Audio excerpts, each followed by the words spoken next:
چھوٹے بچے ہیں, آپ پڑھائی کر رہے ہیں, تو آپ کو اللہ سے ڈرنا چاہیے کہ کہیں آپ اپنی پڑھائی میں کوئی کمی کوتاہی تو نہیں کر رہے ہیں, کہیں آپ اپنے دوست احباب کا حق. ابھی راستے سے آ رہا تھا تو دیکھا نہایت چھوٹے چھوٹے بچے جو ایک ٹیمپو میں بیٹھے ہوئے تھے, اسکول سے واپس لوٹ رہے تھے, ایک کو ایگزام پیڈ لیا ہوا تھا, دوسرے بچے کے سر پہ مارا دھڑام, ہے نا. چھوٹے چھوٹے بچے, کیوں ہم انہیں سکھاتے نہیں اللہ کا خوف ہوتا کیا ہے. نبی علیہ السلام نے تعلیم دی, اور امام حسن یا حسین میں سے کسی نے زکوٰۃ کی کھجور اپنے منہ میں ڈال لی, تو نبی علیہ السلام نے انگلی ڈال کے نکال دی, ہے نا, اور فرمایا یہ ہمارے لیے جائز نہیں ہے. یہ ہوتا ہے اللہ کا خوف عملی طور پہ سکھانا, کہ جب آپ کا بچہ کسی غلط راستے پہ جائے تو سختی کے ساتھ اسے اس غلط راستے سے روکا جائے. اور خود ہمیں دنیا کے ہر معاملے میں اللہ سے ڈرنا چاہیے. جب باپ اللہ کے سامنے روئے گا, گڑ گڑائے گا, تو بچے خود بخود اپنے معاملات سیدھے کر لیں. یہاں ہم گالیاں بھی بک لیتے ہیں, دوسروں کی ماں بہنوں پہ نگاہیں بھی ڈال لیتے ہیں, یہاں ہم موبائلوں میں گندی تصویریں بھی دیکھ لیتے ہیں, یہاں ہم ایک دوسرے کے حقوق بھی ادا نہیں کرتے, یہاں ہم ماں باپ کا ادب احترام بھی نہیں کرتے, پھر بھی بہت ڈھیر دلی کے ساتھ کہتے ہیں ہم تو نہایت مذہبی لوگ ہیں, ہم تو پورے قوم کے ٹھیکیدار لوگ بنے ہوئے ہیں. تو بہرحال ہمیں ہر معاملے میں اللہ سے ڈرنا ہو. اگر ہم قرآن مجید سے حقیقی فائدہ چاہتے ہیں, آپ کھانا کھائیے تو پھر اللہ سے ڈرتے ہوئے کھائیے. فرمایا گیا دنیا کے بارے میں, حلالھا حساب و حرامھا عذاب.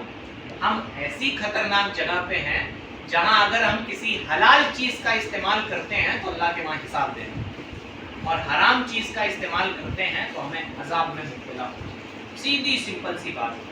پیسہ ہے تو اس کا یہ مطلب نہیں کہ اسے بے دریغ خرچ کیا جا سکے, بلکہ اگر حلال ہے تو ٹھیک ہے, آپ حلال کماتے ہیں, حلال خرچ کرنا بھی آپ پہ لازم ہے نا. تو فرمایا گیا دنیا کی حلال چیزیں آپ کو حساب میں گرفتار کرتی ہیں, اور دنیا کی حرام چیزیں آپ کو عذاب میں گرفتار کرتی ہیں. تو ہمیں چیزوں کے استعمال کے وقت اللہ سے ڈرنا چاہیے. کہیں ایسا نہ ہو جیسے آج مسلمانوں کی شادیاں دیکھیں, ہزار سوشل میڈیا پہ چیخنے چلانے تقریروں کے باوجود اس میں کوئی سدھار نہیں آتا ہے. یہاں بیٹھا سارا شخص کہے گا کہ مسلمانوں کے گھر کی شادیاں بڑی مہنگی ہوتی ہیں, لیکن شاید ہی ہم میں سے کسی کے گھر کی شادی سستی ہو پائے. بڑا مشکل کام ہے جناب. ایک رسم رواج سے ہم لڑ پائیں تو یہ بڑا مشکل کام ہوتا ہے ہمارے. وجہ معلوم ہے کیا ہے؟ کہ ہم اللہ سے نہیں ڈرتے. ہمیں اس بات کی فکر ہے کہ فلانا کیا کہے گا, کھانا ڈھنگ کا بنا نہیں تھا تو 26 طرح کی ڈش بنتی ہے, 75 طرح کے لوگ آتے ہیں, 69 طرح کے سجاوٹیں کی جاتی ہے. نتیجہ کیا ہوتا ہے؟ لوگ باہر نکلتے وقت کہتے ہیں یار میٹھے میں تھوڑی چینی کم. یہی نتیجہ ہوتا ہے. آپ اللہ سے ڈرنا سیکھیں, اور اللہ سے ڈرنے لگیں گے تو معاشرے سے خود بخود برائیاں دور ہو جائیں گی. اور تقریریں کرنے سے معاشرے سے برائیاں دور نہیں ہوتی, نہ تقریریں سننے سے دور ہوتی. جب تک ہمارے دل میں اللہ کا خوف نہیں بس جاتا. تو ہمیں ہر معاملے میں اللہ سے ڈرنا چاہیے. آپ اپنے بچوں کی شادی کیجئے, شوق سے کیجئے, جیسے من چلے کیجئے, لیکن اللہ سے ڈرتے رہیے. کچھ دن پہلے ایک خاتون سے بات ہو رہی تھی, تو انہوں نے کسی ایک فیصلے کے تعلق سے کہا کہ کچھ فیصلہ کرنا, تو اس میں یہ کمی ہے, تو اس میں یہ زیادتی ہے, یہ فائدہ ہے, تو یہ نقصان ہے. تو میرے بس سے باہر کی چیز تھی, میں کیسے سمجھا. تو میں نے ایک ہی چیز کہا, جو چاہے فیصلہ کیجئے, اللہ سے ڈرتی رہیے گا, قیامت کے دن آپ کو اس فیصلے کا حساب دے. اور بندہ جب اللہ سے ڈر کے کوئی فیصلہ کرتا ہے تو یقین جانے دنیا میں بھی عزتیں حاصل ہوتی ہیں اور آخرت میں بھی پھنسنے سے بچ جاتے ہیں. تو آپ اپنے گھر والوں کے ساتھ سلوک کیجئے, اپنے بچوں کے حقوق ادا کیجئے تو ان میں برابری کیجئے, اپنی بیویوں کے ساتھ اچھا سلوک کیجئے. اس لیے نہیں کہ ہم آپ بیوی سے ڈرتے ہیں, اس لیے کہ ہم آپ اللہ سے ڈرتے ہیں. ہمیں عورتوں کے معاملے میں اللہ سے ڈرنا چاہیے.